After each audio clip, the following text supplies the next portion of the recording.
Stage അലങ്കരിച്ച പണ്ഡിത ശിരോമണികളെ, നേതാക്കളെ, സദസ്യരായ സഹോദര സഹോദരിമാരെ, കേരളക്കരയിലെ അനുഗ്രഹീതരായ രണ്ട് പ്രാസംഗികന്മാരെ ഇവിടെ സ്റ്റേജിൽ ഇരുത്തിക്കൊണ്ടാണ് ഞാൻ ഈ പരിപാടി ഉദ്ഘാടനം ചെയ്യുന്നത്. അപ്പോൾ തന്നെ ആ ഉദ്ഘാടനം എത്ര ശുഷ്കമാകുമെന്ന് നിങ്ങൾക്ക് ഊഹിക്കാവുന്നതാണ്.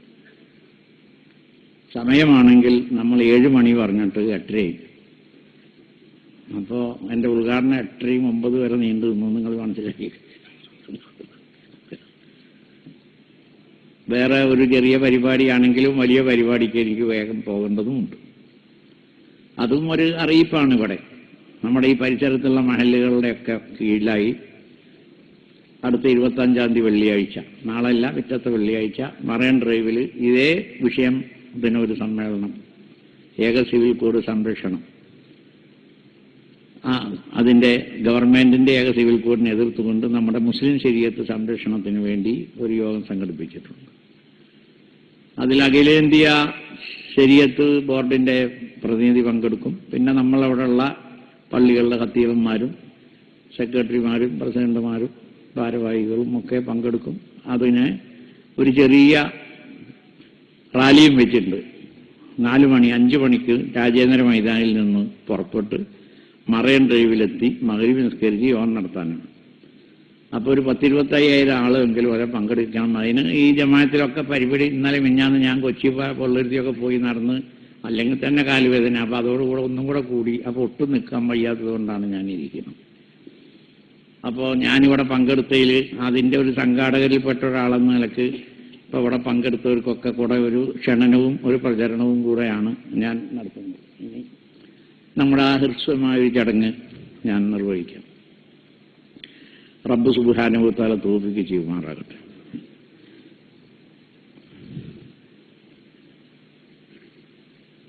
മനുഷ്യൻ എന്ന് പറഞ്ഞാൽ അള്ളാഹുവിൻ്റെ സൃഷ്ടികളിൽ ഏറ്റവും ഉത്കൃഷ്ടരാണ്. ഇന്ന് ലോകത്തിൽ ജീവിച്ചിരിക്കുന്ന ഏറ്റവും വലിയ ഭൗതിക ശാസ്ത്രജ്ഞനായ സ്റ്റീഫൻ ഹോക്കിംഗ് പറയുന്നത് സൂപ്പർ ഡിസൈൻ എന്നാണ് മനുഷ്യനെ സംബന്ധിച്ച്. ആ സൂപ്പർ ഡിസൈൻ തന്നെ ഖുർആൻ 1400 കൊല്ലം മുമ്പേ നമ്മളോട് പറഞ്ഞിട്ടുണ്ട്. ലഖദ് ഖലഖനൽ ഇൻസാന ഫീ അഹ്സനി തഖ്വീം. ഏറ്റവും സുന്ദരമായ ഡിസൈനിലാണ് അള്ളാഹു മനുഷ്യനെ പഠിച്ചിട്ടുള്ളത്. ഇപ്പോഴാണ് സ്റ്റീഫൻ ഹോക്കിങ്ങിന് മനസ്സിലായുള്ളൂ. എൻ്റെ ചെറുപ്പത്തിൽ വയലിത്തറ പ്രസംഗിക്കുമ്പോൾ പറയും, ഒരു മനുഷ്യനെ ചുട്ടു ഭസ്മമാക്കിയ 20 രൂപയുടെ സാമഗ്രികളുള്ളൂ. ഇപ്പോൾ ഒരു കിഡ്നി കൊടുത്താൽ 10 ലക്ഷം രൂപ കിട്ടും. അങ്ങനെ കാലം മാറിയിരിക്കും. ലിവർ കൊടുത്താൽ അതിനെയൊക്കെ കൊടുത്ത് കിട്ടും. അപ്പോൾ മനുഷ്യന് വില കൂടി, അതിൻ്റെ മൂല്യം കൂടി. സൂപ്പർ ഡിസൈനാണെന്ന് ലോകശാസ്ത്രജ്ഞന്മാരൊക്കെ പറഞ്ഞു. അള്ളാഹ് പറഞ്ഞത് അംഗീകരിച്ചു. ഇതേപോലെ എല്ലാവരും ശരീഅത്തിലേക്ക് വന്നുകൊണ്ടിരിക്കുകയാണ്. ഒരു ക്രൈസ്തവ വരനും വധുവിനും വിവാഹമോചനം നടത്തണമെങ്കിൽ 2 കൊല്ലം കാത്തിരിക്കണമെന്നാണ്. അപ്പോൾ അതിനുവേണ്ടി ഇപ്പോൾ അവരൊരു പെറ്റീഷൻ കൊടുത്തിരിക്കുക ഗവൺമെൻറ്റിൽ. 1 കൊല്ലം കൊണ്ട് വിവാഹമോചനം ചെയ്ത് കിട്ടാനുള്ള നിയമം ഉണ്ടാക്കി. അപ്പോഴും അത് ഇസ്ലാമിലേക്ക് വരികയാണ് ക്രൈസ്തവ ലോകം. 30 കൊല്ലക്കാലത്തോളം അറേബ്യൻ രാജ്യങ്ങളിൽ അംബാസഡറായിരുന്ന അമേരിക്കയുടെ അംബാസഡർ ഭാര്യയെ സഹിതം ഇക്കഴിഞ്ഞ ഹജ്ജിനാണ് മുസ്ലിമായി ഇഹ്റാമിൻ്റെ വേഷത്തിൽ നിൽക്കുന്നത് നിങ്ങൾ കണ്ടു. ഇങ്ങനെ ഇസ്ലാമിനെ കൂടുതൽ പഠിക്കുകയും അതിലേക്ക് ആകർഷിക്കുകയും ചെയ്തുകൊണ്ടിരിക്കുന്ന ഈ കാലഘട്ടത്തിൽ സ്വാഭാവികമായും കുറേ അസൂയകളും ഒക്കെ ഉണ്ടാകുന്നത് സ്വാഭാവികം തന്നെയാണ്. അതാണ് നമ്മൾ ഈ ഭീകരതാ ശബ്ദത്തിൻ്റെയും ഒക്കെ പിന്നിൽ ഒളിഞ്ഞു കിടക്കുന്ന രഹസ്യം നമുക്ക് കാണാൻ കഴിയുന്നു. അതല്ലാത്ത ബുദ്ധിജീവികളൊക്കെ ഇസ്ലാമിൻ്റെ തത്വങ്ങൾ ഇങ്ങനെ അംഗീകരിച്ചുകൊണ്ടിരിക്കുകയാണ്. അപ്പോൾ ആ വിഷയത്തിൽ നമ്മൾ വേവലാതിപ്പെടേണ്ടതില്ല. ഇസ്ലാമിൻ്റെ സത്യസന്ധത ലോക അവസാനം വരുമ്പോഴേക്ക് കൂടുതൽ പ്രകടമാകും. അങ്ങനെ പ്രകടമാകുമ്പോൾ എല്ലാവരും നിങ്ങൾക്കെതിരിൽ ഒറ്റക്കെട്ടായിരിക്കും. നിങ്ങൾ മാത്രം ഒറ്റയ്ക്കായിരിക്കും. മഹാനായ റസൂലുള്ളാഹി സ്വല്ലല്ലാഹു അലൈഹി വസല്ലം നിങ്ങൾ പറഞ്ഞു, എല്ലാവരും ഒരു ഭക്ഷണത്തളികയിലേക്ക് കൂട്ടുകാരെ ക്ഷണിക്കുന്നത് പോലെ നിങ്ങളോട് യുദ്ധം ചെയ്യാൻ വേണ്ടി സംഘടിച്ചു വരും. എന്ന് മഹാനായ റസൂലുള്ളാഹി സ്വല്ലല്ലാഹു അലൈഹി വസല്ലം. മറ്റൊരു ഹദീസിൽ പറഞ്ഞു, ബദൽ ഇസ്ലാമു ഗരീബ വസയഊദു കമാ ബദ. ഇസ്ലാം ആരും സഹായിക്കാനും ഒന്നുമില്ലാതെ ചില ഒറ്റപ്പെട്ട നിലയിലൊക്കെയാണ് പ്രകടമായി ഇവർ വന്നത്. അതേപോലെ അവസാനവുമായി തീരും. തൂബാലിൽ ഉറബാ. അന്ന് മുസ്ലിമായി ജീവിക്കുന്നവർക്കാണ് വലിയ സന്തോഷത്തിന് അർഹതയുള്ളത്. ആ കാലഘട്ടത്തിൻ്റെ ആരംഭത്തിലുള്ളവരാണ് നമ്മൾ. മുസ്ലിമായി ജീവിക്കുന്നവർക്ക് വലിയ വിജയം, വലിയ ഇഹ പര വിജയങ്ങൾ കരസ്ഥമാക്കാൻ പറ്റുന്ന ഒരു രംഗം. അപ്പോ എത്രമാത്രം നമ്മൾ പ്രതിബന്ധങ്ങളെ തരണം ചെയ്യുന്നോ അപ്പോഴാണ് നമുക്ക് മാറ്റുകൂടുന്നത്. മനുഷ്യനോട് ഏറ്റവും റഹ്മാനായ റഹീമായ അല്ലാഹു സുബ്ഹാനഹു വ തആല ആദമിനെ പടച്ചപ്പോൾ തന്നെ ഇബ്ലീസിനെയും ഇങ്ങോട്ട് അയച്ചു വിട്ടു. അല്ലെങ്കിൽ എല്ലാവരും സ്വർഗത്തിലേക്ക് അങ്ങോട്ട് പോയാൽ മതി. അങ്ങനെയല്ല. അപ്പൊ പ്രതിബന്ധങ്ങളെ തരണം ചെയ്തു പോകണം. അപ്പൊ അതിൽ വേവലാതിപ്പെട്ടിട്ട് ആവശ്യമില്ല. പക്ഷെ ഈ പറയണ എനിക്ക് വേവലാതി ഉണ്ട്, അതെന്റെ ധൈര്യം. സംഭവം പറഞ്ഞാൽ വേവലാതിപ്പെട്ടിട്ട് ആവശ്യമില്ല. ഫുസ്തു റബ്ബിൽ കഅബ എന്ന സഹാബാക്കൾ ശത്രുവിന്റെ അക്ഷരം ഏൽക്കുമ്പോൾ, കുന്തത്തിന്റെ മണി ഏൽക്കുമ്പോൾ പറഞ്ഞത്, കഅബത്തിന്റെ റബ്ബിനെ തന്നെയാണ് ഞാൻ വിജയിച്ചു പോയി. സിന്ദാബാദ് വിളിക്കുകയാണ്. ഫുസ്തു റബ്ബിൽ കഅബ. ഇതാണ് മുസ്ലിങ്ങളുടെ. അവൻ വെയിലത്ത് തീയിൽ മുളച്ചതാണ്. ഇനി ഈ വെയിലത്ത് അത് വാടുകയില്ല. അതാരും വ്യാമോഹിക്കുകയും വേണ്ട. പക്ഷെ എന്നിരുന്നാലും നമ്മൾ ഈ തെറ്റായ പ്രചരണത്തിന് മുമ്പിൽ ചൂളിപ്പോകാൻ പാടില്ല. ആ നിലയിൽ നമ്മൾ എന്താണ് ശരീഅത്ത് എന്ന് കൂടുതൽ വ്യാഖ്യാനം പ്രസംഗവേദിയിൽ കൂടിയും അതിനേക്കാൾ കൂടുതൽ പ്രവർത്തനത്തിൽ കൂടിയും കാണിച്ചു കൊടുക്കേണ്ട ഒരു കാലഘട്ടമാണ് ഇസ്ലാം.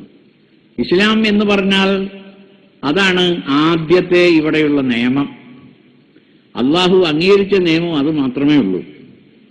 ഇന്ന ദീന ഇൻദല്ലാഹിൽ ഇസ്ലാം. ആ നിയമത്തിന്റെ സ്രോതസ് ഉദ്ഘാടനം ചെയ്തത് നമ്മുടെ ഈ ഇന്ത്യയിലാണ്, നമ്മുടെ ഈ ഭാരതത്തിലാണ്, അല്ലാതെ അറേബ്യയിലൊന്നുമല്ല. അന്ന് ഇന്ത്യ എന്നോ ഭാരതം എന്നോ പേരില്ലായിരിക്കാം. ഇപ്പോഴും പേരെന്താണെന്ന് ആർക്കെന്നെ അറിഞ്ഞുകൂടാ. എന്താണ് ഭാരതം? ജയ് ഭാരതം എന്നൊക്കെ. ഏത് ഭാരതം? ഏതായി ഭാരതൻ? അതന്നെ ആർക്കും നിശ്ചയമില്ല. ദശരഥന്റെ പുത്രൻ ഭാരതനാണോ, അതോ ദുഷ്യന്തന്റെ പുത്രൻ ഭാരതനാണോ, അതോ മറ്റേതോ ഭാരതനാണോ? ഏതായാലും മേനകയുടെ പുത്രനായ ഭാരതന്റെ പേരിലാണ് ഭാരതം എന്ന് പറയുന്നത് എന്നാണ് ഹൈന്ദവ ഗ്രന്ഥങ്ങളൊക്കെ പറയുന്നത്. അപ്പൊ ഭാരതം ഏതാണെന്ന് അറിഞ്ഞുകൂടാ. ഭാരതത്തിനൊരു മതമുണ്ടോ എന്ന് ഇവിടത്തെ അറിഞ്ഞുകൂടാ. സുപ്രീം കോടതി തന്നെ പറഞ്ഞത് ഹൈന്ദവത്വം ഹിന്ദുമതമാണൊരു മതമുണ്ടോ എന്ന് ഇപ്പൊ ഈ അടുത്ത് ചോദിച്ചപ്പോൾ അറിഞ്ഞുകൂടാന്ന് പറഞ്ഞു. ഇങ്ങനെയൊക്കെ നിൽക്കുമ്പോൾ നമുക്ക് മനസ്സിലാകാം എന്താണ് ഈ ഇവിടെ നടക്കുക പിന്നിലുള്ള പ്രചോദനമെന്ന്. സത്യത്തിനോട് എതിരുള്ള കൊഞ്ഞനംകുത്തൽ മാത്രമാണ്, ഇബ്ലീസിന്റെ പ്രവർത്തനങ്ങൾ തന്നെയാണ്. അപ്പൊ അതിൽ നമ്മൾ പിന്തിരിഞ്ഞു പോകരുത്. സധൈര്യം ഇസ്ലാമിന്റെ സന്ദേശം ലോകത്തിന് പ്രചരിപ്പിക്കുക. ഇസ്ലാം ഭീകരതയല്ല, അത് മനുഷ്യസ്നേഹപരമായ ഒരു പ്രസ്ഥാനമാണ്. എല്ലാ ജീവജലങ്ങളോടും കാരുണ്യം കാണിക്കുന്ന ഒരു പ്രസ്ഥാനമാണ്. ഒരു മുസ്ലിം ദിവസവും 5 നേരവും പ്രാർത്ഥിക്കുമ്പോൾ നിർബന്ധപൂർവം പ്രാർത്ഥിക്കുന്ന പ്രാർത്ഥനയാണ് അൽഹംദുലില്ലാഹി റബ്ബിൽ ആലമീൻ. ഈ ആലമിനെ മുഴുവനും സൃഷ്ടിച്ച് സംരക്ഷിക്കുന്ന നാഥനാണ് സർവസ്വസ്ത്രവും. ഈ ലോകത്തെ എന്ന് പറയുമ്പോൾ ഈ ലോകത്തിൽ ഏതൊക്കെ പെടും? ഗോൾവാർക്കറും നരേന്ദ്രമോദിയും ഒക്കെ പെടും. പേരുമ്പാമ്പും പന്നിയും പോർക്കും കുറുക്കനും എല്ലാം പെടാത്തതൊന്നുമില്ല ഈ ആലമിൽ. ഇതുകളൊക്കെ ഇവിടെ ആവശ്യമുണ്ട്. അതുകൊണ്ടാണ് പടച്ചവനെ എന്തിനാണ് ഈ ഇതിനൊക്കെ പഠിച്ചതെന്നല്ല ചോദിക്കുന്നത്. പടച്ചവനെ ഇവകളൊക്കെ സൃഷ്ടിച്ച് സംരക്ഷിക്കുന്ന അതാ നിനക്കാണല്ലോ സർവസ്വസ്ത്രവും. അൽഹംദുലില്ലാഹി റബ്ബിൽ ആലമീൻ. ഈ പറയുന്ന നമുക്ക് തന്നെ അറിയാമോ നാം പറയുന്നതിന്റെ ഉള്ളിലുള്ള പൊരുളെന്താണെന്ന്. 5 നേരവും നമ്മളെല്ലാം പല പ്രാവശ്യം ഓരോ റക്അത്തിലും ഫാത്തിഹ ഓതൽ നിർബന്ധമാണ്. അതിൽ ആദ്യം പ്രാർത്ഥിക്കുന്ന ആയത്ത് തന്നെ ഇതാണ്. ബിസ്മി ആയത്തല്ല എന്നല്ല ഞാൻ പറഞ്ഞത്, അതെല്ലാ സൂറത്തിലുണ്ടല്ലോ. അൽഹംദുലില്ലാഹി റബ്ബിൽ ആലമീൻ. സർവ്വലോകങ്ങളെയും സൃഷ്ടിച്ച് സംരക്ഷിക്കുന്ന നാഥ നിനക്കാണ് സർവസ്വസ്ത്രവും. എല്ലാ സൃഷ്ടികളും ഇവിടെ ആവശ്യമാണ്,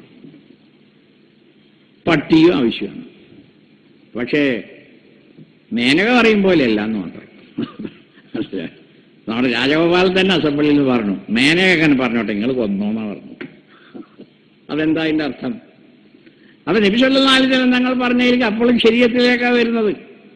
രാജഗോപാലനും വരുന്നത് ശരീഅത്തിലേക്കാണ്. കടിക്കുന്ന പട്ടിയൊക്കെ കൊന്നോന്നായി പറഞ്ഞു. മേനകയൊക്കെ അങ്ങനെ പറയും.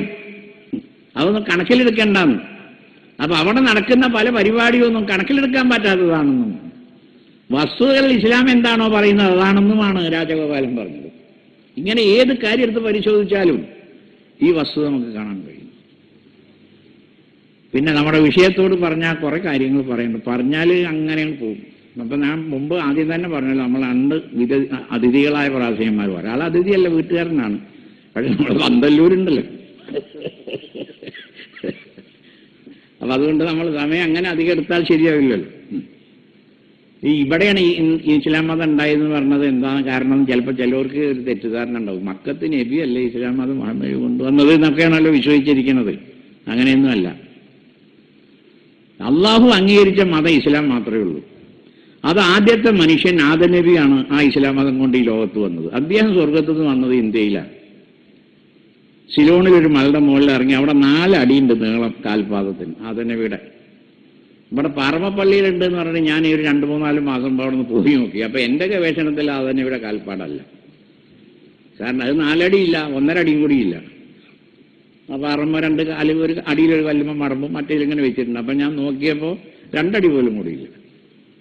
പക്ഷെ ശിലോണിലുള്ളത് 4 അടിയുണ്ട്. 60 അടി മുഴം, 60 മുഴമാണ് ആദം നബിയുടെ പൊക്കം. 60 മുഴയുള്ള നമ്മൾക്ക് 3.5 മുഴയുള്ളൂ. 3.5 മുഴയുള്ള ആൾക്ക് ഇത്ര കാലുണ്ടെങ്കിൽ 60 മുഴ പൊക്കേണ്ടത് കാലെത്ര ഉണ്ടാവണം? ആ പ്രാഥമിക അറിവും കൂടി നമുക്കില്ലാതെ പാറമപ്പള്ളി പോയി നോക്കിയിട്ട് വല്ലതും പറഞ്ഞിട്ട് എന്താ കാര്യം?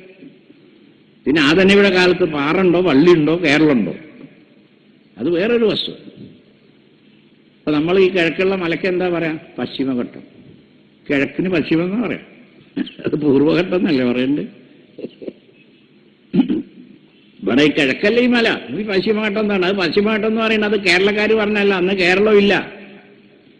കോറാൽ മണ്ഡല ദേശം തമിഴ്നാടുമാണുള്ളത്. അവിടെയുള്ള ആൾക്കാർ പറഞ്ഞതാണ് അത്. പക്ഷെ അവർക്ക് പടിഞ്ഞാറാണെന്ന്. കീഴ് മേല് എന്നാണ് അവരെ തമിഴില്. കീഴ് താഴ്ന്ന പ്രദേശം, മേലെന്ന പടിഞ്ഞാറ്. കാരണം തമിഴ്നാട്ടിൽ നിന്ന് ഇങ്ങോട്ട് മേലോട്ട് പോരണം, മലയാണ് പശ്ചിമഘട്ടം.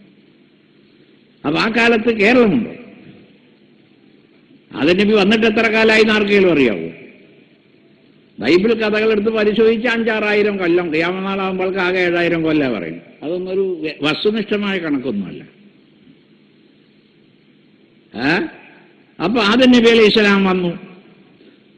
രഹില, ഇബ്നു ബത്തൂത രഹിലയിലൊക്കെ അതിനെപ്പറ്റി വിശദീകരിച്ചിട്ടുണ്ട്. അതിന്റെ ഏതാനും ഭാഗമൊക്കെ നമ്മുടെ വേലായുധം പണിക്കശ്ശേരി പരിഭാഷ ചെയ്തിട്ട് കാണാം. മലയാളം വായിക്കുന്ന പിള്ളേർക്ക് സ്കൂൾ ലൈബ്രറിയിലെ പുസ്തകം എടുത്ത് വായിക്കാം. ഇബ്നു ബത്തൂത്ത കണ്ട കേരളം അവിടെയൊക്കെ പോയിട്ടുണ്ട്. അപ്പൊ അതിലുണ്ട് 4 അടി നീളമുണ്ട്. കുബ്ലായി ഖാൻ എന്ന് പറഞ്ഞ ആള് ബുദ്ധമതക്കാരനായിരുന്നു. ചൈനയിലെ ഖാൻ, വലിയ ഖാൻ. ആ ഖാൻ എന്ത് ചെയ്തു? അതിൻ്റെ ആൾക്കാരെ വിട്ടിട്ട് ബുദ്ധന്റെ കാൽപ്പാടാണെന്നുള്ള വിശ്വാസത്തിൽ ആ തള്ളവിരലിന്റെ അവിടെ കുഴിച്ച് എടുത്ത് കൊണ്ടുപോയി. ഇപ്പൊ അവിടെ പോയാൽ ആ തള്ളവരന്റെ വശത്തൊരു കുഴിയെ കാണും. പിന്നെ ഇബ്നു ബത്തൂത്ത വേറെ ചില കിസ്സകളൊക്കെ പറഞ്ഞിട്ടുണ്ട്. യമനിൽ ഒരു ഷെയ്ഖ് അത് കാണാൻ പോയ കഥ. എന്നിട്ട് അനുയായികൾ ആനയെ, കുഞ്ഞാനനെ അറുത്ത് തിന്നാതെ പട്ടിണി കൊണ്ടേ ഞാനൊന്ന് പോഴാൻ നോക്കിയപ്പോൾ ഈ മുട്ടുവേനുള്ള ആൾ നടന്നാൻ അങ്ങോട്ട് എത്തൂല എന്ന് പറഞ്ഞു. 2-3 കിലോമീറ്റർ നടക്കണം, പിന്നെ മലയും കയറണം. അതുകൊണ്ട് പോകണ്ടെന്ന് വെച്ചതാ. മലയിൽ കാണാൻ പോകണമെന്ന് എനിക്ക് ആഗ്രഹം ഉണ്ടായിരുന്നു. പിന്നെ ആദം നബിയുടെ 2 മക്കളെ കബർ രാമേശ്വരത്തിന് പറഞ്ഞ് ഞാൻ രാമേശ്വരം വരെ പോയി. അപ്പൊ നോക്കിയപ്പോൾ നമ്മുടെ പ്രസിഡന്റ് അബ്ദുൽ കലാമിന്റെ വീടിന്റെ അമ്മർത്ത് കൂടെ ചെന്നാൽ ദർഗ എന്ന് പറഞ്ഞാൽ മതി. 2 കബർ നമ്മുടെ മുത്തുപ്പേട്ട പോലെ 10-40 അടിയില്ല. പിന്നെ 2 പേരെ കബർ അവിടെ ആണോ ഇല്ല എന്നുള്ളത് അത് വേറെ ചർച്ചാ വിഷയം. എങ്കിലും അങ്ങനെയാണ് ഇത്. അപ്പൊ ഇവിടെയൊക്കെയാണ് ആദം നബി അബ്ബാവും റളിയല്ലാഹു സ്വർഗത്ത് നിന്ന് വന്നിട്ട് 40 ദിവസമേ അവർ പിരിഞ്ഞിരുന്നിട്ടുള്ളൂ. 40 ദിവസം കഴിഞ്ഞപ്പോൾ കൂടിയതിന്റെ ശേഷം മക്കളുണ്ടായി. അങ്ങനെ ഒരു മകനെ കൊന്നു. അത് ആബീൽ കാബീലിനെ കൊന്നു, കാബീൽ ആബീലിനെ കൊന്നു. അതന്നെ ഒരു തർക്കമുണ്ട്. ഏതായാലും കാബീൽ കൊന്നു എന്നൊരഭിപ്രായം, ഹാബീല കൊന്നു എന്നൊരഭിപ്രായം. പരശുരാമൻ ഗോകർണത്ത് നിന്നിട്ടാണോ വെൺമഴി എറിഞ്ഞത്, അതോ കന്യാകുമാരി നിന്നിട്ട് ഇങ്ങോട്ട് എറിഞ്ഞതെന്ന് 2 കൗലുണ്ടല്ലോ എന്ന് പറഞ്ഞ മാതിരി ഇവിടെ കൗലുണ്ട്. ഏതായാലും ഷെയ്ഖ് സാധാരണ കിതാബുണ്ട്, ബൈലാവിയുടെ ഒരു വ്യാഖ്യാനം, ആശയ. അതിൽ പറയണം ആദം നബി ഹജ്ജിന് പോയപ്പോഴാണ് ഈ മകനെ കൊന്നത്. അന്ന് പെങ്ങളെ കെട്ടാനല്ലാതെ വേറെ പെണ്ണില്ലല്ലോ, വേറൊരു പെണ്ണുള്ളത് ഉമ്മയാണ്, വേറെ പെങ്ങളല്ലേ അന്ന് ഇസ്ലാം മതമാണത്. അപ്പൊ ഇസ്ലാം മതമുള്ളൂ എന്ന് പറഞ്ഞാൽ ഇപ്പോഴുള്ള കുറച്ച് മലപ്പുറം കാക്കാന്മാർ സംസ്കാരമുള്ളൂ നിങ്ങൾ മനസ്സിലാക്കരുത്. ഇസ്ലാം മതം ഇച്ചിരി വലുതാ അല്ലേ. പണ്ടൊരു ചങ്ങായി പറഞ്ഞു, ഞാൻ സ്വർഗത്തിലേക്കുള്ള എന്താ അവിടെ ഇച്ചിരി മലപ്പുറം കാക്കാന്മാരെ ഉണ്ടാവൂ, ബോറടിക്കുള്ളൂ എന്ന് പറഞ്ഞു. ഒരു യുക്തിവാദി പറഞ്ഞതാ. അപ്പൊ അവന്റെ വിചാരം ആകെ ഇസ്ലാം മതം മലപ്പുറം കാക്കാന്മാര് സംസ്കാരമാണെന്ന്. അങ്ങനെയൊന്നുമല്ല, ആദം നബി മുതൽക്ക് ഇങ്ങോട്ട് വന്നതാണ് ഈ സംസ്കാരം. അത് ഇവിടെ ഇന്ത്യയിലാണ് ഉദ്ഘാടനം ചെയ്തത്. ആദം നബിയും അവ്വാവും ഇവർ മക്കളൊക്കെ ആയിരുന്നു മുസ്ലിമീങ്ങൾ ഇവിടുത്തെ. ആദം നബി ഹജ്ജിന് പോയപ്പോഴാണ് ഈ കൊലപാതകം നടന്നത്. അതറിഞ്ഞപ്പോൾ ആദം നബി പറഞ്ഞാലിൽ ഇന്ത്യയിലേക്ക് തിരിച്ചു പോകുന്നു എന്നാണ് ഷെയ്ഖ് എഴുതിയിരിക്കുന്നത്. പക്ഷെ അന്നും ഇന്ത്യ എന്ന് പേരുണ്ടായിക്കൊള്ളുന്നില്ല, അത് ഇപ്പോഴത്തെ ഷെയ്ഖ് കാലഘട്ടത്തിലുള്ള പേര് പറഞ്ഞതാ. അപ്പൊ ഇന്ത്യയിലാണ് ആദ്യത്തെ സംസ്കാരം. അതൊക്കെ കഴിഞ്ഞിട്ട് പിന്നെ തൂഫാൻ കഴിഞ്ഞിട്ട് മെസൊപ്പൊട്ടോമിയൻ സംസ്കാരം, പിന്നെയാണ് അലക്സാൻഡ്രിയൻ സംസ്കാരം, പിന്നെയാണ് മറ്റേ ചൈനയിൽ ജാവ സംസ്കാരം, അങ്ങനെ പല പല സംസ്കാരം. ഏതായാലും നമ്മുടെ രാജ്യത്താണ് ആദ്യം. നമ്മുടെ കൻസുൽ ഉമ്മാൾ എന്ന് പറഞ്ഞൊരു ഹദീസിന്റെ കിതാബുണ്ട്, 40,000 ജില്ലാന ഹദീസുകളുണ്ട് അതിലൊരു ഹദീസ് കാണാം. ലോകത്ത് വെച്ച് ഏറ്റവും നല്ല അന്തരീക്ഷമുള്ള രാജ്യം ഇന്ത്യയാവുന്നു. എന്താ അതിന്റെ കാരണം? ആദം നബി സ്വർഗത്തു നിന്ന് വന്നത് ഇവിടെയാണ്. അതിന്റെ ആ സുഗന്ധം ഇവിടെ പരന്നു. ഇവിടെയാണല്ലോ ചന്ദനം, ഇവിടെയാണല്ലോ അകില്, ഇവിടെയാണല്ലോ ഊട്, എല്ലാ സുഗന്ധങ്ങളും. ആ സുഗന്ധത്തിന്റെ ഇലകൾ പക്ഷികൾ തിന്നത് കാരണമാണ് ഇവിടെയാണ് കസ്തൂരിമാണ്. അതേപോലെയുള്ള വസ്തുക്കളൊക്കെ ഇവിടുത്തെ അന്തരീക്ഷം വളരെ നല്ലതാണ്. പക്ഷേ ഇപ്പോ നമ്മുടെ അന്തരീക്ഷം ഡൽഹിയേക്കാൾ മോശമാകാൻ പോവുകയാണെന്നാണ് പറയുന്നത്. ഡൽഹിയിൽ ഇപ്പം മൂക്ക് കെട്ടിയിട്ടാണ് നടക്കുന്നത്. അപ്പൊ നമ്മളെവിടെ അങ്ങനെ ആവാൻ പോകുന്നു എന്നാണ് കേൾക്കുന്നത്. നമുക്കൊന്നും ഒരു നോട്ടമില്ല പരിസരം ശുദ്ധിയാക്കുന്നതിലോ വേസ്റ്റ് നിക്ഷേപിക്കുന്ന കാര്യത്തിലോ. ഗവൺമെന്റിനും ഇല്ല, പ്രജകളെങ്ങനെ അതേപോലെ ഗവൺമെന്റ് എന്നാണല്ലോ തത്വം. അപ്പൊ അങ്ങനെ എല്ലാം മോശപ്പെട്ട് കിടക്കുകയാണ്. ഏതായാലും ആദ്യമായിട്ട് ഒരു നിയമമുണ്ടായത് ഇസ്ലാം മതമാണ്. നിയമമില്ലെങ്കിൽ ഒരു മനുഷ്യനും ജീവിക്കാൻ പറ്റില്ല. എല്ലാ ജീവജാലങ്ങളും ഉണ്ടെങ്കിലും മനുഷ്യൻ സൂപ്പർ ഡിസൈൻ ആയത് അവന് മനുഷ്യനായതുകൊണ്ടാണ്. മനുഷ്യൻ എന്ന് പറഞ്ഞ ആ വാക്കിന്റെ അർത്ഥം മനനം ചെയ്യുന്നവൻ, ചിന്തിച്ചു മുന്നേറുന്നവൻ, പുരോഗമനിച്ചുവാണ് അവൻ. അതുകൊണ്ടാണ് അവന് മനുഷ്യൻ എന്ന് പറയുന്നത്. അവൻ ഒന്നിൽ തൃപ്തിപ്പെട്ട് നിൽക്കുകയില്ല, അതിലിങ്ങനെ പുരോഗമിക്കും. പണ്ട് കാലത്തുള്ള പെരിച്ചായി ഇപ്പോഴും വീടുണ്ടാക്കുന്നത് ആ തരപ്പ് തന്നെ. അവൻ തിന്നണത് ഈ പച്ചക്കിഴങ്ങൊക്കെ തന്നെയാണ്, ഈ പല്ലുകൊണ്ട് കരണ്ട തിന്നണം. നമ്മളിപ്പോൾ അതൊക്കെ കഴിഞ്ഞിട്ട് കുഴിമന്തി ഉണ്ടാക്കി തിന്നാൻ തുടങ്ങിയിട്ട് കാലം കുറെ എത്രയും നിൽക്കും. അതേപോലെ നമ്മളെ വീടുകളൊക്കെ എത്ര ഉത്കൃഷ്ടമായ, എത്ര വില കൂടിയ വീടുകളാണ്. 500 കോടി രൂപ ചെലവാക്കിയിട്ടാ ഒരു ചങ്ങാതി ബാംഗ്ലൂരിൽ മാളപ്പ കെട്ടിക്കണത്. പെരിച്ചായിയുടെ മോളെ വല്ലവരും കൊണ്ടുപോകുക എന്നല്ലാതെ കെട്ടിക്കുന്ന പരിപാടി ഇതുവരെ ഉണ്ടായിട്ടില്ല. ഇങ്ങനെ പുരോഗമിച്ചുവായ മനുഷ്യൻ ഇവിടെ ജീവിക്കുമ്പോൾ, അവനൊരു സഹകാരിയായി സാമൂഹ്യ ജീവിയായി ജീവിക്കുമ്പോൾ അവന് നിയമത്തിന്റെ ആവശ്യമുണ്ട്. നാം റോഡിൽ കൂടെ വണ്ടി ഓടിക്കുമ്പോൾ പുറകെ വരുന്ന വണ്ടി ഓവർടേക്ക് ചെയ്യേണ്ടത് ഇടത്തുകൂടിയോ വലത്തുകൂടി ഒരു നിയമമില്ലെങ്കിൽ അയാൾ ഒരു കൂടെ വരും, നമ്മൾ ആ വശത്തേക്ക് വണ്ടി തിരിച്ചാൽ എങ്ങനെ ഇരിക്കും? വണ്ടി മുട്ടി മരിച്ചു പോവില്ല നമ്മൾ. അപ്പോ ലെഫ്റ്റ് ഹാൻഡ് ഡ്രൈവോ റൈറ്റ് ഹാൻഡ് ഡ്രൈവോ ഏതാച്ചാൽ അതനുസരിച്ച് നിയമം ഉണ്ടാവും. നമ്മുടെ ഇവിടുത്തെ നിയമം അനുസരിച്ച് ഇടത്ത് വശത്ത് കൂടിയായിരിക്കണം മറ്റേ വണ്ടി കയറി പോകേണ്ടത്. അപ്പൊ ആ സമയത്ത് ആ നിയമം ലംഘിച്ച് വലത്തോടത്ത് കൂടി വന്നാൽ എങ്ങനെ ഇരിക്കും? അപ്പൊ ഒരു നിയമം വേണം. ആ നിയമത്തിനാണ് നമ്മളിവിടെ. ആരാണ് ആ നിയമം ഉണ്ടാക്കേണ്ടത്? ലോകത്തെ മനുഷ്യനാകപ്പാടെ നിയമം ഉണ്ടാക്കേണ്ടത് ആര്? ചൈനക്കാരനോ അതോ അമേരിക്കക്കാരനോ അതോ ഇന്ത്യക്കാരനോ? ഇന്ത്യക്കാരനാണ് പറഞ്ഞത്. എന്താണ് ഹിന്ദുമതം എന്ന് വെച്ചപ്പോൾ അറിഞ്ഞുകൂടാന്ന് ഇവിടുത്തെ വലിയ നിയമജ്ഞന്മാരെ പറഞ്ഞു. അറിഞ്ഞുകൂടാന്ന്. ഹിന്ദുമതം എന്ന് പറഞ്ഞാൽ എന്താണ്? അറിഞ്ഞുകൂടാം. അതൊരു മതം തന്നെ ഇല്ല, അതൊരു സംസ്കാരമാണ്. ഇത്ര മാത്രമുണ്ട്. ചുരുക്കി പറഞ്ഞ മനുഷ്യനൊന്നും അറിഞ്ഞുകൂടാ. വിശുദ്ധ ഖുർആനിൽ അത് പറഞ്ഞതാണല്ലോ, ഒമാ ഊതീതും മിനൽ ഇൽമി ഇല്ലാ ഖലീല. ഈ ആയത്ത് ധരിച്ചുകൊണ്ട് ഇമാം ഗസാലി യഹീൽ പറയുന്നു, ഈ ഊത്തീത്ത് എന്ന് പറഞ്ഞ സംബോധനം മലക്കുകളോടും അമ്പിയാക്കന്മാരോടും സാലിഹ്യങ്ങളോടും ഉലമാക്കളോടും എല്ലാവരോടും ബാധകമാണ്. മലക്കുകളെ നിങ്ങൾക്കില്ല, അമ്പിയാക്കളെ നിങ്ങൾക്കില്ല, പണ്ഡിതന്മാരെ നിങ്ങൾക്കില്ല, തുച്ഛമായ അറിവല്ലാതെ. അറിവ് കുറച്ച് മാത്രമേ നിങ്ങൾക്കുള്ളൂ. അതും ശരിയാണെന്ന് ശാസ്ത്രം എന്ന് അനുവദിക്കുന്നു, പ്രഖ്യാപിക്കുന്നു. ഒരു മണൽത്തരി എടുത്തിട്ട് അതിന്റെ അവസാന ഘടകം, ആറ്റമിന്റെ അവസാന ഘടകം കോർക്കിലെത്തിൽ നിന്ന് നമ്മൾ ഇനിയും അതിന്റെ അവസാനം എന്താണെന്ന് അന്വേഷിക്കുകയാണ്. പേരിട്ടിരിക്കുന്നു ദൈവഗണം. ദൈവഗണം ഏതാണെന്ന് അന്വേഷിക്കുകയാണ്. അപ്പൊ ഒരു മണൽത്തരി എന്താണെന്ന് അറിയാത്ത ഈ ലോകമേ, നിനക്ക് എന്തറിയാം? നിനക്ക് വളരെ തുച്ഛമായ അറിവ് മാത്രമേ ഉള്ളൂ. മലക്കുകൾക്കും നബിമാർക്കും ഔലിയാക്കന്മാർക്കും ആലിമീങ്ങൾക്കും പണ്ഡിതന്മാർക്കും എല്ലാവരും കൂടിയാൽ കലീല, വളരെ കുറച്ച് അറിവ് മാത്രമേ ഉള്ളൂ.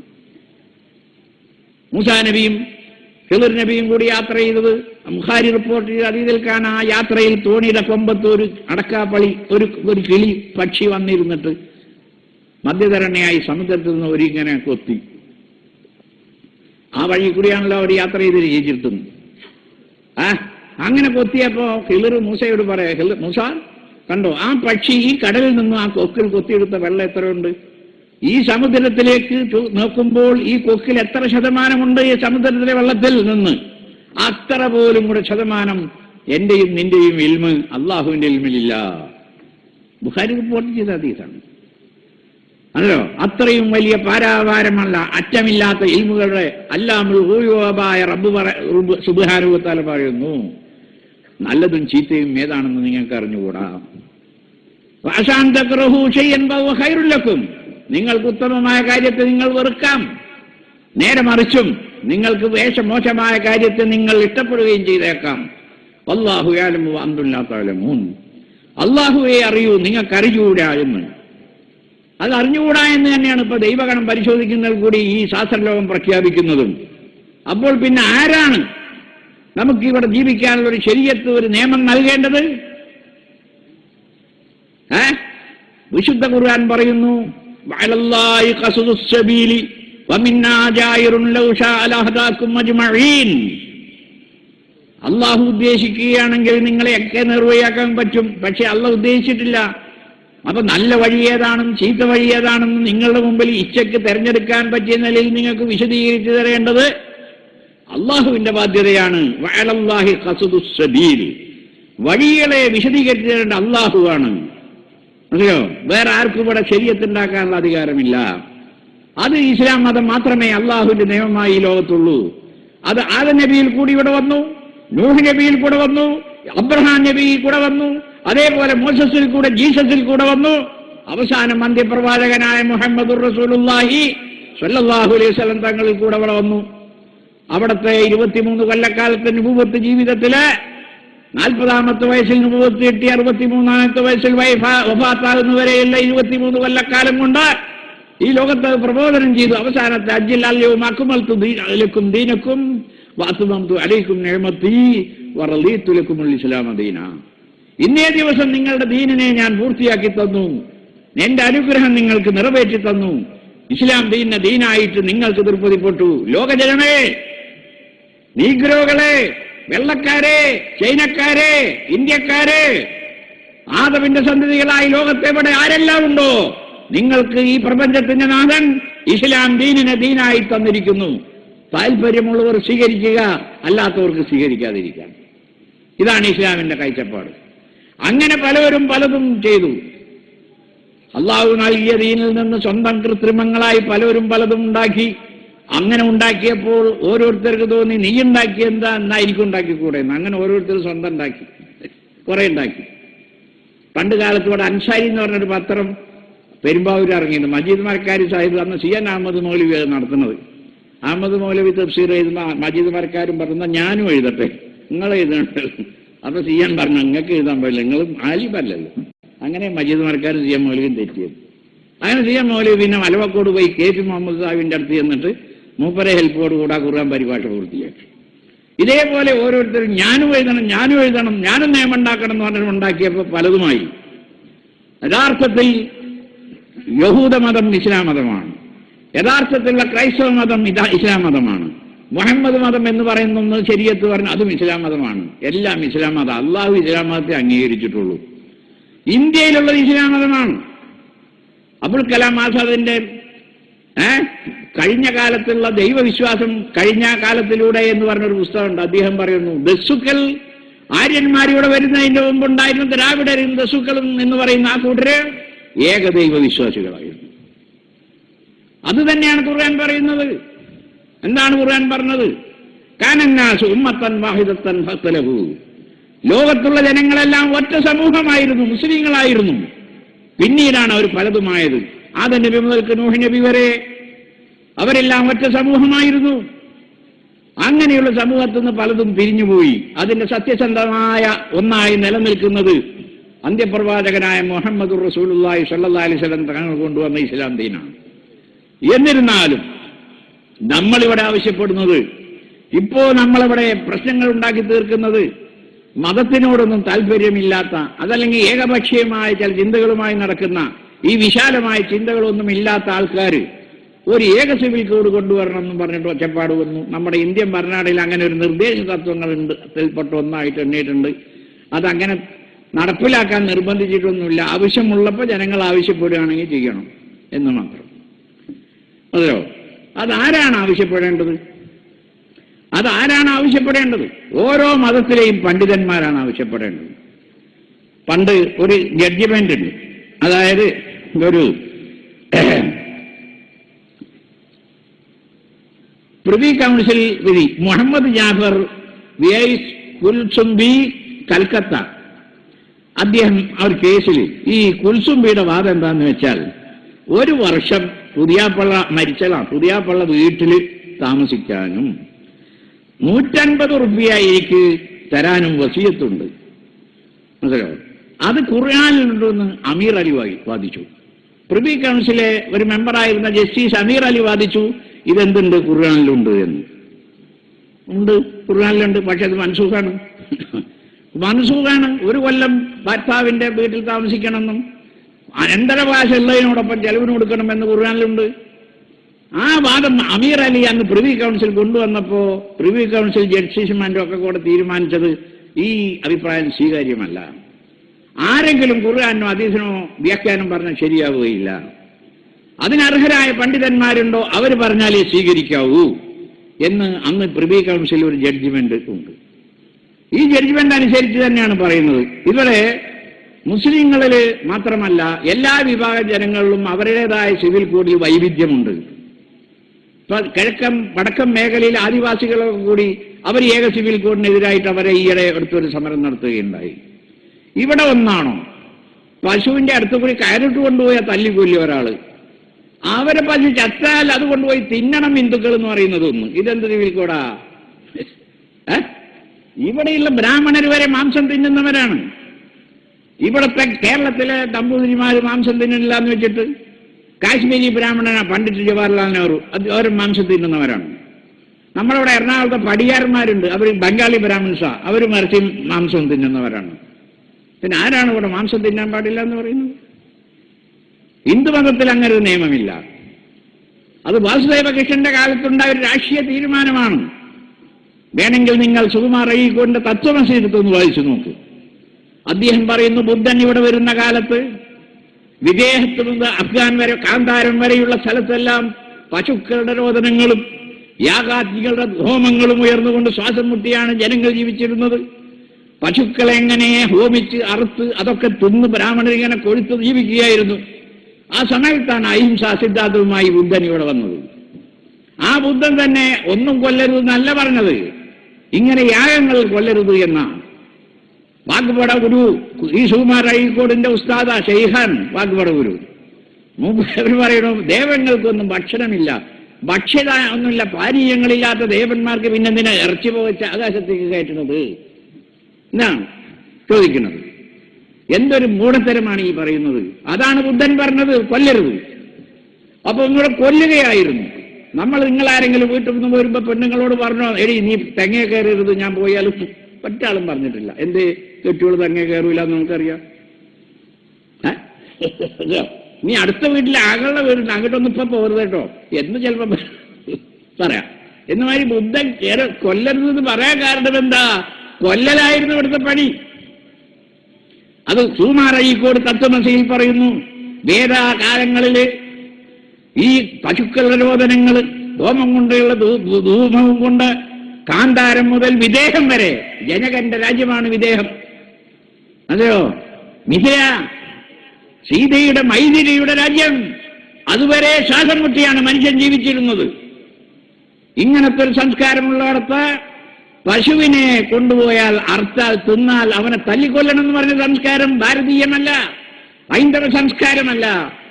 ഈ പറഞ്ഞ ബുദ്ധൻ തന്നെ അവസാനം മരിക്കുന്നത് ശൂകരമാംസം തിന്നിട്ടാണെന്ന് ധർമാനന്ദ കോസാമ്പി അദ്ദേഹത്തിന്റെ ഭഗവാൻ ബുദ്ധൻ എന്ന പുസ്തകത്തിൽ എഴുതുന്നു.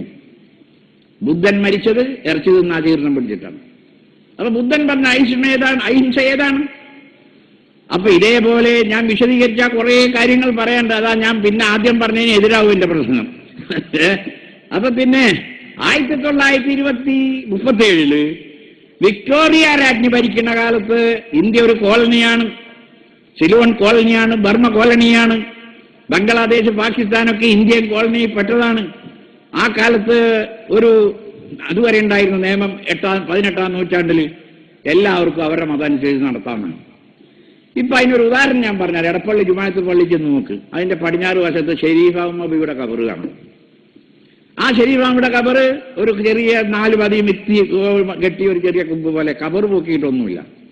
അത് ഈ കാശൊക്കെ പിടിക്കാൻ വേണ്ടിയിട്ട് ഈ വലിയ പൊക്കി തുണിയൊക്കെ ഇട്ട്, അല്ലാതെ കബറ് പൊക്കേണ്ട പണിയൊന്നും ഇതിലാവില്ലാത്തതാണ്. വലിയ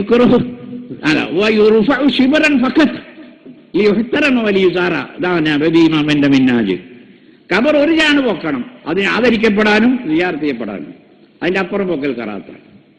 അങ്ങനെ അതാണ് ശരിയാവിടെ അവർ ഭിത്തിയുള്ളൂ, അതിലൊരു വാതിലുണ്ട്, തുറന്ന ഉള്ളിൽ നിരപ്പായി കിടക്കുന്നത് കാണാം. നബി സല്ലല്ലാഹു അലൈഹി വസല്ലം തങ്ങളുടെ കബറും അബൂബക്കർ സിദ്ദീഖിന്റെ കബറും ഉമർ ഇബ്നു കബറും അങ്ങനെ തന്നെയാണ്.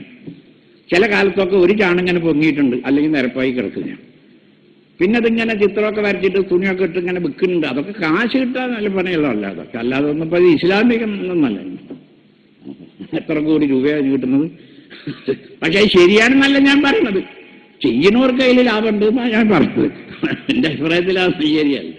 അല്ല, ആ കബറ് എന്താണെന്നാ പറയുന്നത്? എടപ്പള്ളിയിലെ പായറ്റന്മാരോട് ചോദിച്ചു നോക്കൂ.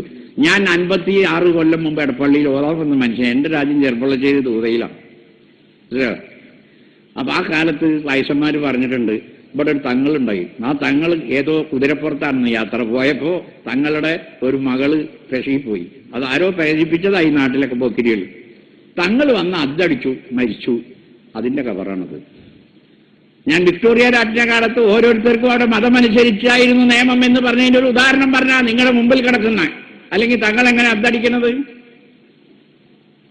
അദ്ദടിച്ചപ്പോ മരിച്ചത് എങ്ങനെയാന്നുള്ളത് അത് വേറെ പ്രശ്നം, അതവിടെ ഇരിക്കട്ടെ. പിന്നെ കുറെ കാലം കഴിഞ്ഞതിന് ശേഷം മനസ്സിലോ 1937 അങ്ങനെ അനുവദിച്ച്, അങ്ങനെ വന്നതിന് ശേഷം 10ഓളം വിഷയങ്ങളിൽ മുസ്ലിങ്ങൾക്ക് ഇന്ത്യൻ പേഴ്സണൽ ലോ മുസ്ലിം നിയമമായിട്ട് അനുവദിച്ചു തന്നിട്ടുണ്ട്. അത് വിവാഹം, അനുബന്ധ കാര്യങ്ങൾ, തലാഖ്, ഫസഖ്, ലിഹാർ എന്നൊക്കെ പറഞ്ഞ്, അതേപോലെ മഹർ, വഖഫ്, വസിയത്ത്, അതേപോലെ ട്രസ്റ്റ്, എങ്ങനെയൊക്കെ ഇതിനൊക്കെ അനുവദിച്ചു തന്നു ഇന്ത്യൻ ശരീഅത്ത് നിയമം. അതിലൊരു ക്ലോസ് കൊടുത്തിട്ടുണ്ട്, പാർലമെന്റിൽ ഇത് ഏതെങ്കിലും വകുപ്പ് ഇതിന് വിരുദ്ധമായി പാസ്സാക്കിയിട്ടുണ്ടെങ്കിൽ അത് ഒഴിച്ചുള്ളതിലെ ശരീഅത്ത് ബാധകമാവും. ആ നിയമം അനുസരിച്ച് കുറെ പോയിട്ടുണ്ട്. ഉദാഹരണമായിട്ട് ഒരാൾ മുസ്ലിം മതത്തിൽ നിന്ന് പുറത്തുപോയി, ഇസ്ലാമിന്റെ നിയമം അനുസരിച്ച് മുർത്തത്തിന് അവകാശമില്ല, അന്തരവകാശം കിട്ടൂല. ഇന്ത്യൻ പീനൽ കോഡ് അനുസരിച്ച്, നമ്മുടെ സിവിൽ കോഡ് മുസ്ലിം ശരീഅത്ത് അനുസരിച്ച് അവൻ അവകാശം കൊടുക്കണം. പിന്നെ വേറെ ഒന്നും മനസ്സിലാക്കാനുള്ളത്, നമ്മൾ ഇന്ത്യൻ മുസ്ലിം നിയമം എന്ന് പറഞ്ഞാൽ മൊത്തത്തിലുള്ളത് സുന്നി അനഫി കോഡാണ്. അത് ഫത്താവ ആലംഗീരി എന്ന് പറഞ്ഞാൽ ഫത്താവയുടെ അടിസ്ഥാനത്തിൽ അന്നത്തെ അനഫി പണ്ഡിതന്മാർ എഴുതി കൊടുത്തതാണ്. അത് മുല്ല എന്ന് പറയുന്ന ഒരു പായ്സി പണ്ഡിതൻ അത് ഇംഗ്ലീഷിലാക്കി കൊടുത്തിട്ടുണ്ട്. ചിലവർ മല്ലാക്കേന്ന് വിചാരിച്ചത് അങ്ങനെയല്ല. പണ്ട് ഫിറോസ് ഗാന്ധി പറഞ്ഞ ഒരാൾ ഇന്ദിരാനെ കെട്ടി, അപ്പൊ അത് കാക്കയെന്ന് പറഞ്ഞ നടക്കുന്ന നമുക്ക് കാക്കന്മാരുണ്ട്. ഇവിടെ ഫിറോസ് ഗാന്ധി കാക്കയെന്നല്ല, അത് പായ്സി മതക്കാരനാണ്. അതുപോലെ തന്നെ ഈ മുല്ലയും അയാൾ ഇംഗ്ലീഷാക്കി കൊടുത്തെന്ന് മാത്രമേ ഉള്ളൂ. അപ്പോൾ അന്നത്തെ അനഫി പണ്ഡിതന്മാര് ഫത്താവ ആലംഗീരിയുടെ അടിസ്ഥാനത്തിൽ കൊടുത്തിട്ടുള്ള നിയമമാണ്. അപ്പോൾ ആ നിയമത്തിലുള്ളത് സുന്നി അനഫിയാണ്. അപ്പൊ നമ്മൾ ഒന്നും പറയാതെ ഒരു കേസ് കൊടുത്താൽ സുന്നി അനഫിയായിട്ടേ ജഡ്ജ്മെന്റ് കിട്ടുള്ളൂ. അപ്പൊ നമ്മൾ എന്ത് ചെയ്യണം? സത്യവാങ്മൂലം നടക്കണം. ഞാൻ ഷീയാണ്, എനിക്ക് ഷീ മതമനുസരിച്ച് ഞാൻ അതിൽ ഇസ്നാശരിയാണ്, അല്ലെങ്കിൽ ഇമാമിയാണ്, അല്ലെങ്കിൽ സൈദിയാണ്, എനിക്കതനുസരിച്ച് ജഡ്ജ്മെന്റ് കിട്ടണം. അല്ലെങ്കിൽ ഞാൻ ഷാഫിയാണ്, സുന്നിയാണ്, എനിക്കതനുസരിച്ച് ജഡ്ജ്മെന്റ് കിട്ടണം. എന്നൊരു സത്യപ്രമാണം നടത്തിയാൽ അതനുസരിച്ച് ജഡ്ജ്മെന്റ് കിട്ടും. അപ്പൊ ഇവിടെ മുസ്ലിം ശരീഅത്തിൽ തന്നെ വൈവിധ്യങ്ങളുണ്ട്. സുന്നിയുണ്ട്, സുന്നി തന്നെ ഷാഫിയുണ്ട്, ഹനഫിയുണ്ട്, അംബലിയുണ്ട്, മാലിക്കുണ്ട്, ഷീയുണ്ട്, അതിൽ ഇജ്തിഹാദിലുണ്ട്, ഇമാമിയുണ്ട്, മറ്റൊക്കെ ഉണ്ട്. അതല്ലോ. അപ്പോ അന്ന് ഈ പറഞ്ഞ കൽക്കത്ത കോടതിയിലെ പ്രിവി കൗൺസിലിന്റെ വാദത്തിൽ വന്നപ്പോൾ ജസ്റ്റിസ് പറഞ്ഞത്, നിങ്ങൾ ഈ പറഞ്ഞ നിയമം ഹിദായയിലോ ഇമാമിയയിലോ കാണുന്നില്ലല്ലോ എന്നാ പറഞ്ഞത്. കോടതി സുന്നിയായിട്ടാണ് പോണത്. നമ്മളെ പെടുത്ത മുസ്ലിംമാരെ പക്കി വഹാബാജിതൽ പോകണം. അവരാണ് ഹദീസ് ഓതുന്നത്. ഹദീസിലുണ്ടോ എന്നല്ല നമ്മൾ നോക്കുന്നത്, ഹിദായയിലോ ഇമാമിയയിലുണ്ട്. ഹിദായ ഹനഫി ഫിഖ്ഹാണ്, ഇമാമിയ ഷിയ ഫിഖ്ഹാണ്. നമ്മൾ നോക്കുന്നത് നിങ്ങൾ പറയുന്ന നിയമം തുഹഫയിലുണ്ടോ, മുഗ്നിയിലുണ്ടോ, നിഹായിലുണ്ടോ, ഇബ്നു ഹജർ പറഞ്ഞിട്ടുണ്ടോ, നബി പറഞ്ഞിട്ടുണ്ടോ, സക്കരിയ അൻസാരി പറഞ്ഞിട്ടുണ്ടോ, സൈനുദ്ദീൻ മഹ്ദൂം പറഞ്ഞിട്ടുണ്ടോ, അത്ര വരെയും വരാം. ഈ കണ്ട നിന്നുള്ള മൗലവിമാർ ആ മൗലവി പറഞ്ഞു, ഈ മൗലവി പറഞ്ഞതൊന്നും ഇസ്ലാമിൽ തെളിവല്ല. ഇതൊന്നും നമ്മൾ അറിയാതെ ഏക സിവിൽ കോഡ് എന്ന് പറഞ്ഞാൽ ഏതിലേക സിവിൽ കോഡ്? ഈ സുന്നിയൊക്കെ ഒന്നാക്കാൻ നടക്കണം. അതൊരിക്കലും നടക്കൂല. ഇവിടെ ഗവൺമെന്റ് ചെയ്യേണ്ടത് ഓരോ മതക്കാരോടും പറയാം, നിങ്ങളുടെ മതത്തിലുള്ള അവാന്തര വിഭാഗങ്ങളൊക്കെ ഒന്ന് ഏക സിവിൽ കോഡാൻ നിങ്ങൾക്ക് സമ്മതാണോ ചോദിക്കട്ടെ. അപ്പൊ എന്നിട്ട് നമ്പൂരി പറയട്ടെ, ഇവിടുത്തെ നായരും ഈഴവനും പെലയനും ഒക്കെ ഞങ്ങൾ നമ്പൂരിയുടെ നിയമം അനുസരിച്ച് നടക്കാൻ തയ്യാറാണ്. അല്ലെങ്കിൽ പെലയന്റെ അല്ലെങ്കിൽ ഹരിജനന്റെ നിയമം അനുസരിച്ച് നടക്കാൻ തയ്യാറ് നമ്പൂരി പറയട്ടെ.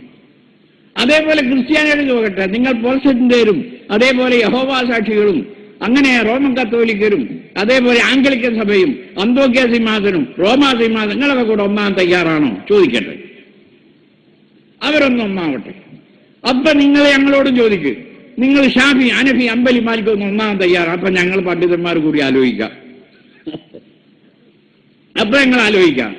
ഇതൊന്നുമില്ലാതെ എന്തായി ശരീഅത്ത് എന്ന് പഠിക്കാതെ അതിന്റെ ഏകീകരണം എത്രമാത്രം ആവാമെന്ന് മനസ്സിലാക്കാതെ അതൊന്നുമില്ലാതെ നമ്മൾ അങ്ങനെ തുള്ളുകയാണ്. പക്ഷെ ഗവൺമെന്റിൽ നമുക്ക് വിശ്വാസമില്ല ഇപ്പോഴത്തെ ഈ പോക്കിൽ. കാരണം അവർ ഇതിനോടൊന്നും കൂടുതലവരല്ല. അപ്പൊ ആകെ ഏക സിവിൽ കോഡ് എന്ന് പറഞ്ഞ മുസ്ലിങ്ങൾ മേക്കിട്ടേറാൻ വരിക. അത് ഈ രാജ്യത്തെ മുസ്ലിങ്ങൾ ഒരു മുസ്ലിമുള്ള കാലത്തോളം അനുവദിക്കുകയില്ല. അല്ലാഹു അക്ബർ, അല്ലാഹു അക്ബർ, അല്ലാഹു അക്ബർ എന്ന വാക്യത്തോടുകൂടെ ഈ മഹത്തായ സമ്മേളനം ഞാൻ ഉദ്ഘാടനം ചെയ്തുകൊള്ളുന്നു. അസ്സലാമു അലൈക്കും വറഹ്മത്തുള്ളാഹി വബറകാതുഹു.